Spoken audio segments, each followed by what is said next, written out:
আজকে আপনাদেরকে শুধু একটা মেসেজ দেওয়ার জন্য আমরা এসেছি।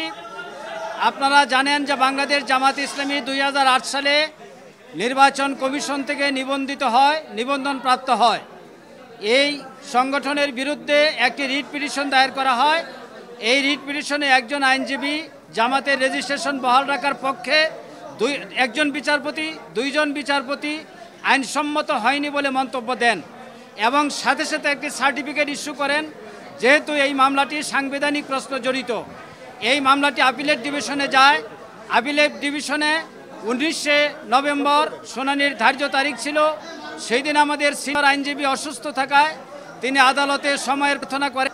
বিজ্ঞ আদালত সেই সময়ের আবেদনটি নামঞ্জুর করেন এবং আমাদের এই মামলাটি ডিসমিস ফর ডিফল্ট করে দেন।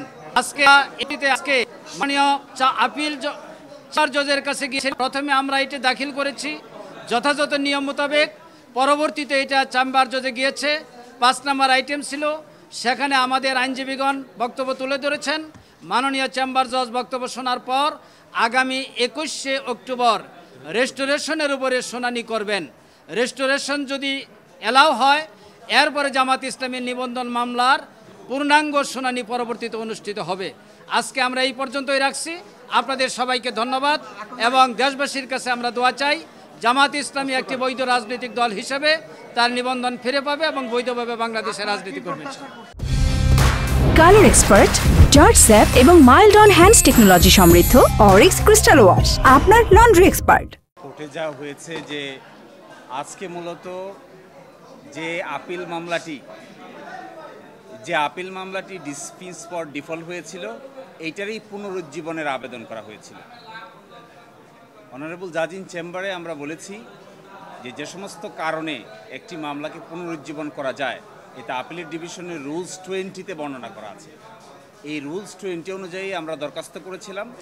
সেই দরখাস্ত শুনানি হয়েছে। সেখানে 21 অক্টোবর পূর্ণাঙ্গ বেঞ্চে টুয়ার্ড স্টপ অগ্রাধিকারের ভিত্তিতে শুনানি হবে, এই মর্মে আদেশ পাস করছে। হাইকোর্ট যে গ্রাউন্ডে জামাতের নিবন্ধন বাতিল করেছিল, আপনারা কি গ্রাউন্ডটা সর্বোচ্চ আদালতে তুলে ধরেন? জি, প্রথম কথা হলো হাইকোর্ট ডিভিশনেই এই ব্যাপারে ডিভাইডেড। আপনারা জানেন 2জন বিচারপতি নিবন্ধন বাতিল করে রায় দিয়েছেন, আরেকজন বিচারপতি নিবন্ধনের পক্ষে রায় দিয়েছেন। মূল আর্গুমেন্ট করেছেন, নিবন্ধন বাতিলের পক্ষে যিনি আর্গুমেন্ট করেছেন তিনিই বলেছেন যে ব্যক্তি নিবন্ধনের মামলা এইভাবে বাতিল করার জন্য দায়ের করেছেন তিনি নিজেই পক্ষ দোষে দুষ্ট। কারণ এই যদি কারণ হয় কোনো রাজনৈতিক দলকে ধর্মভিত্তিতে কিংবা কোনো ধর্মীয় আচার আচরণের ভিত্তিতে পরিচালিত কোনো রাজনৈতিক দল পৃথিবীর কোথাও নিষিদ্ধ করা হয় না।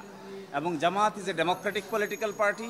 বাংলাদেশের সকল পার্লামেন্টে জামাতের রিপ্রেজেন্টেশন ছিল। এইভাবে কোনো কাউকে নিবন্ধন থেকে বাতিল দেওয়ার কোনো কারণ থাকতে পারে না। এটি গণপ্রতিনিধিত্ব অধ্যাদেশ 1972-এর পরিপন্থী, বাংলাদেশের সংবিধানের পরিপন্থী, বাংলাদেশের সংবিধানের 38 অনুচ্ছেদের পরিপন্থী। এই জন্য এটি কখনো গ্রহণযোগ্য হতে পারে না। ডেমোক্রেসিতে কোনো পার্টিকে নিষিদ্ধ করা হয় না। ডেমোক্রেসিতে পিপলকে বলা হয় কে ভালো কে খারাপ জনগণই নির্ধারণ করবে, কোনো আদালত কিংবা কোনো বিশেষ ক্ষমতাশীল লোক এটা নির্ধারণ করে না। এটা ডেমোক্রেসির নিয়ম নয়।